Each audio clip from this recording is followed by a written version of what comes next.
పెళ్ళైనా పండగైనా వేడుక ఏదైనా పట్టుచీరల ప్రత్యేక వేదిక వారాహి సిల్క్స్. సాంప్రదాయానికి సౌందర్యానికి వారధి. మీ దేవురమ్మా ఈ ఊరేనా? ఈ పక్కూరు డిమచ్చలేస్. పక్కూరు అది కలిసి ఉన్నాయి డిమచ్చలేసం అండ్ కేమచ్చలేసం.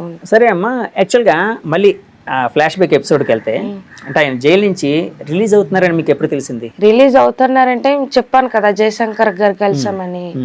అతను ఏమన్నారంటే పుల్వామా దాడి తర్వాత మాకు 3 months లెటర్స్ ఆగిపోయాయి.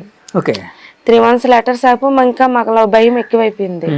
భయం ఎక్కువైపోయి ఏంటంటే ఇంక మనం ఎక్కడ ఉండొద్దు, ఢిల్లీ వెళ్ళిపోద్దాం అనేసి 22 ఫ్యామిలీస్ మాట్లాడుకొని వెళ్ళిపోయాం. ఢిల్లీ వెళ్ళారా? ఢిల్లీ వెళ్ళాం. ఢిల్లీ వెళ్ళిన తర్వాత విదేశాంగ మంత్రికి కలిసాం పార్లమెంట్లో కలిసిన తర్వాత అతను మా ఇక్కడున్న ఒక అమ్మాయి, ఇంగ్లీష్ తెలిసిన అమ్మాయి మాట్లాడి చెప్పింది అనమాట. ఇక్కడున్న సర్పంచ్ వాళ్ళ అమ్మాయి మాట్లాడి చెప్పింది. చెప్పి ఇలాగా వీళ్ళు ఏడుస్తున్నారు, వాళ్ళు ఏమైందని. తర్వాత ఆ అమ్మాయి చెప్తుండే ఇక్కడ మేము ఏడ్చేవాళ్ళం. మా ఆవేదన చూసి వెంటనే పాకిస్తాన్ ఫోన్ చేశారు సార్. చేసింది జయశంకర్ చేశారు. ఇలాగా అంబాసిడర్ ఫోన్ మన ఇండియన్ అంబాసిడర్ ఫోన్ చేసి ఇలాగ 22 మత్స్యకారులు ఏడుస్తున్నారు, వాళ్ళట ఏమయ్యారు తెలియదట ఏడుస్తున్నారంటే అక్కడ ఫోన్ చేసిన తర్వాత పర్వాలేదు బాగానే ఉన్నారు, 22 మెంబర్స్ బాగానే ఉన్నారు అనేసి జనవరిలో రిలీజ్ చేస్తామని చెప్పారట. చెప్పిన తర్వాత అతను మాకు చెప్పారు జనవరిలో వచ్చేస్తారని. అతను మాకు చెప్పారు జనవరిలో వస్తారని. అంతే. ఆయన చెప్పినప్పుడు ఆనందం కలిగింది, చాలా హ్యాపీ అనిపించింది. ఎక్కడో చిన్న దిగులు ఉండేది, ఏమో వస్తారే రారేమని. ఒక జనవరి వచ్చిన తర్వాత వీళ్ళు లిస్ట్ వచ్చింది ఎవరెవరు రిలీజ్ అవుతారని. అప్పుడు ఇంకా హ్యాపీ అనిపించింది, వచ్చేస్తారు లిస్ట్ లో ఈయన పేరు అదంతా చూడగానే మీకు కూడా హ్యాపీగా ఫీల్ అయ్యారు కదమ్మా? ఆయన ఎక్కడి నుంచి అంటే మీరు వీళ్ళు రిలీజ్ అయినప్పుడు ఎక్కడికి వెళ్ళి రిసీవ్ చేసుకున్నారు? మేమైతే వెళ్ళలేదు, అక్కడ వాఘా బోర్డర్ దగ్గరికి వెళ్ళి అధికారంలో ఉన్న పార్టీ వెళ్ళి తీసుకొచ్చింది, ఎంపీ గారు వెళ్ళి తీసుకొచ్చారు. రామ్మోహన్ నాయుడు గారు, మోపిదేవి వెంకటరమణ అని అప్పుడు వైసీపీ అధికారంలో తీసుకొచ్చారు. పేర్లు కాదు కానీ మేము దొరికేటప్పుడు రావడానికి అన్ని పార్టీలు అంటే ప్రతి గవర్నమెంట్, టీడీపీ గవర్నమెంట్ ఉన్నప్పుడు వాళ్ళు కూడా కృషి చేశారు. అప్పుడు మేము దొరికేటప్పుడు టీడీపీ గవర్నమెంట్ ఉండేది. మేము రిలీజ్ అయ్యేటప్పుడు 18 కదండి, అప్పుడు టీడీపీ గవర్నమెంట్ ఉంది. రిలీజ్ వచ్చే ముందు వైసీపీ గవర్నమెంట్ ఉంది. ప్రతి ఒక్కళ్ళ కృషి దీంట్లో ఉంది. ప్రతి గవర్నమెంట్ ఎవరికెవరు ఇక్కడ పంచాయత్ తరపున, ఇక్కడ పెద్దలు కానీ కుర్రవాళ్ళు కానీ, తర్వాత గవర్నమెంట్ తరపున టీడీపీ కానీ వైసీపీ కానీ జనసేన నుండి కూడా ఉన్నది. అన్ని పార్టీలు సపోర్ట్ ఉందండి. ఎవరు మనము లేదన్న అందరూ కృషి, అందరూ సాయం చేశారు. మానవత్వం దృక్పథంతో సాయం చేశారు. వీళ్ళందరికీ కృతజ్ఞతలు అండి. మా ఛానల్ ద్వారా అందరికీ కృతజ్ఞతలు తెలుపుతున్నాను సార్. ఇప్పుడు అంటే 14 నెలలు ఉన్నారన్నారు కదా, 14 నెలలు జైల్లో ఇదే అంటే ప్రతిరోజు అంటే మొక్కలకి నీళ్లు పోయడం, ఇలాంటి చిన్న చిన్న పనులు చేయడం ఇలాంటివేనా? అంటే జైల్లో ఉండేటప్పుడు అంటే ఇప్పుడు ఖైదీల్ని అంటే కొన్నిసార్లు అంటే మామూలుగా ఇక్కడ జైల్లో చూస్తూ ఉంటాం, అప్పుడప్పుడు వాళ్ళకి స్పెషల్గా సినిమాలు వేయడం, లేకపోతే రిక్రియేషన్కి ఏదైనా చిన్న కార్యక్రమాలు అరేంజ్ చేయడం. అక్కడ జైల్లో టీవీ ఉండేదా? ఉంది. అదే అప్పుడు అభినందన్ దొరికిపోయారు కదా, దొరికిపోయేటప్పుడు చూసాం. విక్రమ్ దొరికినప్పుడు టీవీలో చూసారా? అప్పుడు ఎలా, ఏం ఫీలింగ్ కలిగింది మీకు? రియాక్ట్ అయ్యాం. మరి పాకిస్తాన్ అప్పులు అన్నీ మనసులో తిట్టుకుంటే వాళ్ళం ఇలాంటి వాళ్ళు. తర్వాత ఎందుకంటే అప్పుడు 24 గంటలు నరేంద్ర మోడీ విడిచిపెట్టమని చెప్పడం చేయడం మీ టీవీలో చూసేవాళ్ళం. ఆయనకి మరి విడుదల చేస్తారు కదా. అంటే జైలు అధికారులు వాళ్ళు అంటే పొలైట్ గానే ఉండేవారా, లేకపోతే కొంచెం భారతీయులు వీళ్ళు అని చెప్పి కొంచెం క్రౌర్యంగా ఉండేవారా, కొంచెం కోపం అవన్నీ ప్రదర్శించేవారా? అక్కడ పాకిస్తాన్ ఖైదీలు అంటే ఉదయం 7-8 లోపు గేట్లు తీయేస్తారు అంతా. ఆ పాకిస్తాన్ ఖైదీలు ఒక్కొక్క బ్లేడ్ లేకంటే కోసుకొని చెయ్యిలు కంటే విద్య రకంగా ఉండరు. వాళ్ళు చూస్తే మాకు భయం వేసేది. అది ఆ టైంకి గంట అందరికీ ఫ్రీ వదిలేస్తారు మొత్తం జైలు మొత్తం ఉన్న. అక్కడ ఖైదీలు వేరే రకంగా ఉండరు. ఖైదీలు అక్కడ మాకు 1-2 కిలోమీటర్ దూరంలో, 1/2 కిలోమీటర్ ఇక్కడ అక్కడ అంత దూరం ఉండేవారు. చూసేవాళ్ళం వాళ్ళకి. వాళ్ళ దగ్గరికి వెళ్ళి మళ్ళీ వచ్చేసి రూమ్కి వచ్చేవాళ్ళం. మేము భయం వేసేది వాళ్ళకి చూసి. లేదు భయపెట్టారు, మేము జడిచిపోయేవాళ్ళం. కానీ భయం అంటే మరి అక్కడ తెలుసు కదా, అక్కడ ఉన్నారు పోలీసులు ఉంటారు కదా, ఇక్కడ జరగకుండా చూసుకుంటారు అక్కడ వాళ్ళు. మీరు రిలీజ్ కాబోతున్నారని మీకు ఎప్పుడు తెలిసింది జైల్లో ఉండేటప్పుడు? అంటే ఎవరు చెప్పారు, ఎవరి ద్వారా తెలిసింది? లెటర్ వచ్చింది ఇక్కడ నుంచి. ఇక్కడ నుంచి లెటర్ వచ్చింది. ఇక్కడ నుంచి అంటే అంటే ముందు నేను రాశాను, మీ నేటంటే వీళ్ళకి తెలుసో తెలీదు నాకైతే నా అనుబంధం ప్రకారం రాశాను. 22 మంది ఆధార్ కార్డులు పట్టుకుని ఢిల్లీ వెళ్ళమని ఫస్ట్ ఆఫ్ ఆల్ నేను లెటర్లో రాశాను. నేను మీ మిసెస్ వాళ్ళకి రాశాను. నేను మనకి న్యాయం జరగాలంటే తొందరగా రిలీజ్ అవ్వాలంటే మన 22 మంది ఆధార్ కార్డులు పట్టుకొని 22 ఫ్యామిలీ వచ్చిన వాళ్ళు రానోళ్ళు వచ్చిన వాళ్ళకి ఢిల్లీ వెళ్ళమని ఫస్ట్ ఆఫ్ ఆల్ నేను లెటర్లో రాశాను. అది రాసి వీళ్ళు చూసి చాలా మంది ఇంటికి వచ్చి చదివారు వాళ్ళు. ఈ రామారావు గారు బాగానే రాశారు, ఆయనకి ఐడియా ఎలాగొచ్చిందా కానీ మీరు వెంటనే బయలుదేరండి, మీకు ఢిల్లీ కూడా అందరం కలిసి వెళ్దాం అన్నాడు. పక్క ఉంటారు కదా చెప్పడం చేయడం, అలాగే వెళ్ళడం కొద్దిగా మేలు జరిగింది మాకు బాగా. వెళ్ళడం ఆ నెల రోజుల్లో ఆవిడ చెప్పడం, నెల రోజుల్లో రిలీజ్ అయిపోయాం. అయితే మాకు లెటర్ వచ్చింది అక్కడికి మళ్ళీ. ఎక్కడ మన ఇండియన్ హై వెళ్ళారు, ఈ నెల రోజులు రిలీజ్ చేస్తామని చెప్పారు ఇండియా మన ఢిల్లీ నుండి. 22 మంది పేర్లు రాలే, 20 మంది పేర్లు వచ్చావు అక్కడ. 20 మందివే వచ్చావు. ఒకళ్ళిద్దరు పేర్లు రాలేదు. ఈ రాపోవడము 22 మంది పేరు అదో టెన్షన్. 22 మందిలో ఎవరు ఉండిపోతాను అదో టెన్షన్ మాకు. రాత్రి నిద్ర పట్టపోవడం అదో టెన్షన్ మాకు. అలాగే జరిగే మొత్తం వెనక ముందు ఆయన కూడా రిలీజ్ అయిపోయాడు. అందరం ఇప్పుడు హ్యాపీగా ఉన్నాం. అందరు రిలీజ్ అయిపోయిన వెంటనే అంటే కాదు, మీ మిస్సెస్ గారిని చూడగానే మీకు ఏమనిపించింది? మీ పిల్లల్ని వాళ్ళని ఏడ్స్ ఫస్ట్ స్టాప్ ఒక బార్డర్కి వచ్చిన వెంటనే మన ఇండియా గేట్ దగ్గరికి వచ్చిన వెంటనే వాళ్ళకి ఫోన్ చేసి ఇచ్చారు.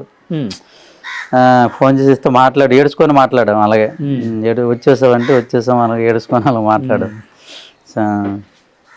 ఇక్కడికి బస్ దిగిన తర్వాత కూడా కౌగిలించుకున్నాం. మరి అంత దీని కూడా, ఎందుకంటే 14 నెలలు జైల్లో ఉన్నాం కదా, ఆ బాధతో తర్వాత అమ్మ. ఇప్పుడు రామారావు గారు అంటే పాకిస్తాన్ వాళ్ళకి దొరికిపోయినప్పుడు యాక్చువల్గా మీరు ప్రెగ్నెంట్ అని విన్నాను. అంటే యాక్చువల్గా అంటే మామూలుగా అంటే ఒక బిడ్డకి జన్మనివ్వడం అనేది చాలా అంటే ఒక స్త్రీకి మాత్రమే సాధ్యం. అంటే చాలా జాగ్రత్తగా ఉండాలంటారు. అలాంటి టైంలో ఇలాంటి ఇన్సిడెంట్ మీకు తెలిసింది, ఎలా తట్టుకున్నారు, ఎలా ఓవర్కమ్ అయ్యారు? అదే నాకే తెలుసు ఆ బాధ ఏంటో. నేను అనుభవించాను ఆ బాధ. ఇతల ప్రెగ్నెన్సీ, ఇతల భర్త దొరికిపోయాడు, ఇతల బేబీకి ఏమైపోతుంది అని అదో టెన్షన్. అప్పటికే కొంచెం నాకు హెల్త్ ప్రాబ్లం గంట వచ్చేసిదే. ఇటు తిరిగేదాన్ని, ఎంత హెల్త్ ప్రాబ్లం ఉన్నా ప్రెగ్నెన్సీ తోటి తిరిగేదాన్ని.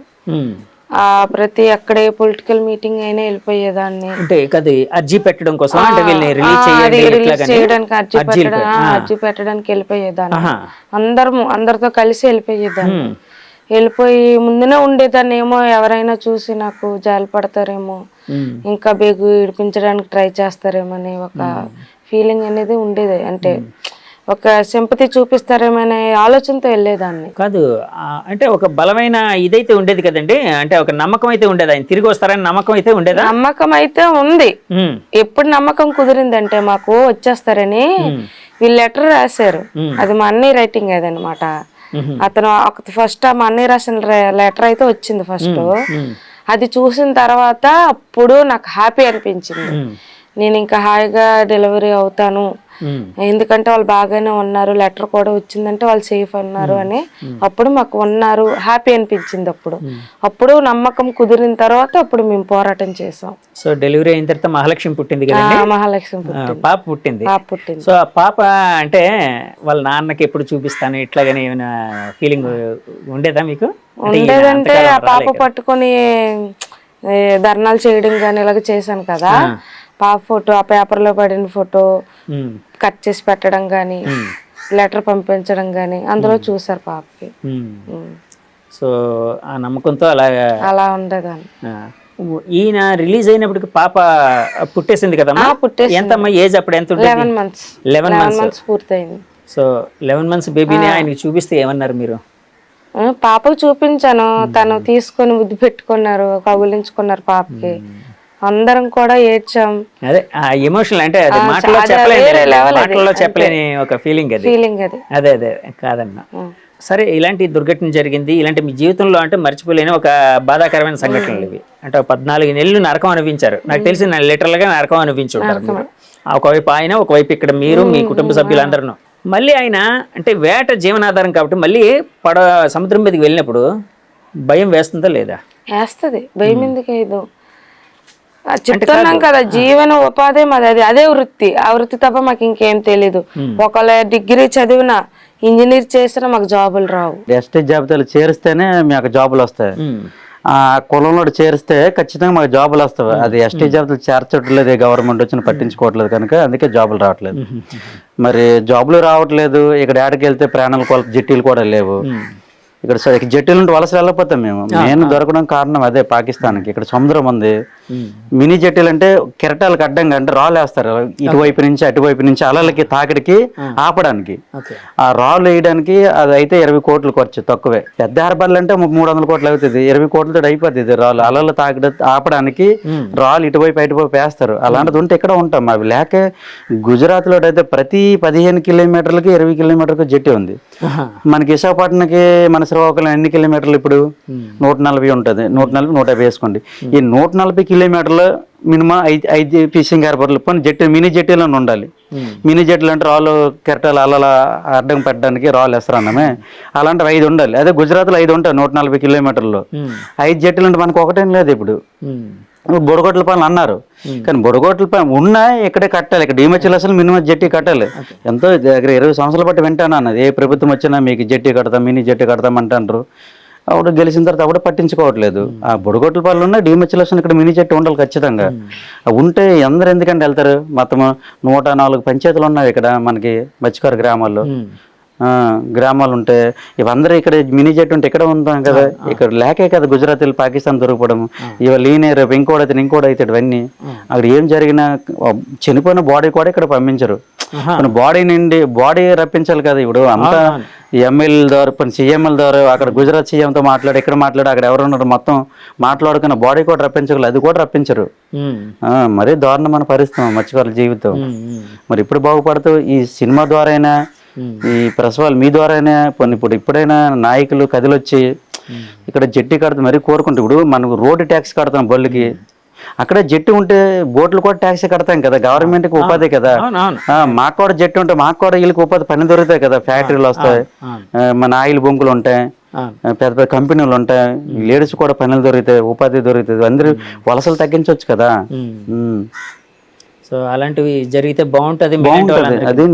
ఇప్పుడు యాక్చువల్ గా ఇది అంటే మీరు ఏదైతే కోరుకున్నారో అది జరగాలని కోరుకుందాం, త్వరలోనే జరగాలి, మీలాంటి వాళ్ళ కష్టాలు తీరాలని కోరుకుందాం. నేను అనేది ఏంటంటే ఇప్పుడు మళ్ళీ సముద్రం మీదకి ప్రతిరోజు అంటే నెలకోసారి వెళ్తూ ఉంటారా మీరు వేటకి? నెలకు ఒకసారి కాదు, మేము వెళ్ళామంటే మినిమం 20 రోజులు అంటే చేపలు ఎక్కువ దొరికి 20 రోజులకు వచ్చేస్తాం. లేదనుకుంటే 29 నెల రోజులు అయిపోతుంది. ఓకే, అంటే కాదు 2 నెలలకు ఒకసారి వెళ్తారా మళ్ళీ వేటకి? అంటే వచ్చిన వెళ్ళిపోతాం మళ్ళీ వచ్చిన రోజు మొత్తం ఖాళీ చేస్తాం. సరుకు చేపల గీపలు వేసి మళ్ళీ రాసిన గీసిన మొత్తం నూనె డబ్బులు అన్ని పట్టుకుని మళ్ళీ వెంటనే నైట్ తీసేస్తాం. మళ్ళీ ఆ నైట్ 4 గంటలకు 2 గంటలకు ఏదో టైం తీసేస్తాం. యాక్చువల్గా సముద్రం మీదకి వెళ్ళినప్పుడు మీకు ఎలాంటి ఫీలింగ్ కలుగుతూ ఉంటుందండి?